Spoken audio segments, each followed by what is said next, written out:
बोलेंगे क्या, काफ़ी प्रॉब्लम में थे हम लोग।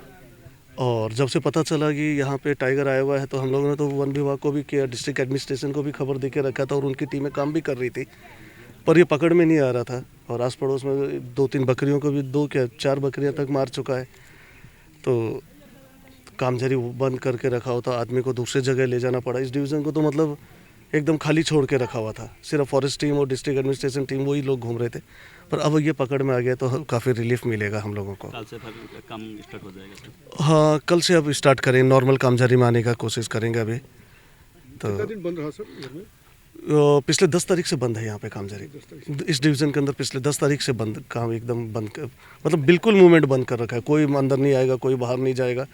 एवं आस पड़ोस की बस्ती में, और उनको भी लाइन के अंदर भी खबर दे रखा है कि पास में मत आओ, या रात के टाइम थोड़ा सचेत रहो। रात के टाइम गेट पे आगुन आगुन लगा के रखो ताकि इधर निकले, बस्ती की साइड नहीं चला जाएगी। এইটো আমাৰ যুটীয়া প্ৰচেষ্টা। বাগানৰ কৰ্তৃপক্ষকো আমি ধন্যবাদ দিব লাগিব আৰু আমাৰ পুলিচ প্ৰশাসন চবৰে ধন্যবাদ দিব লাগিব। আমি বাঘটো আমি যেতিয়া আইডেণ্টিফিকেশ্যন হ'ল যে T5 ফিমেল, তাৰমানে T5 বুলি ক'বলৈ হ'লে আমাৰ চব বাঘৰে আমাৰ আইডেণ্টিফিকেশ্যন হয়। T5 বুলি ক'বলৈ গ'লে আমি 17 চনত আমাৰ প্ৰথম কেমেৰা বহোৱা হৈছিলে। 17 চনতে সি প্ৰথম কেপচাৰ হৈছিলে। সেই 17 চনত সি মেচিয়ৰ আছিলে, এডাল্ট আছিলে, তাৰমানে 5 বছৰ 6 বছৰ বয়সৰ আছিলে।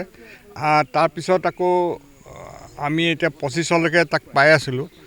তো তাৰমানে গম পালোঁ যে সি তাৰ হেৰি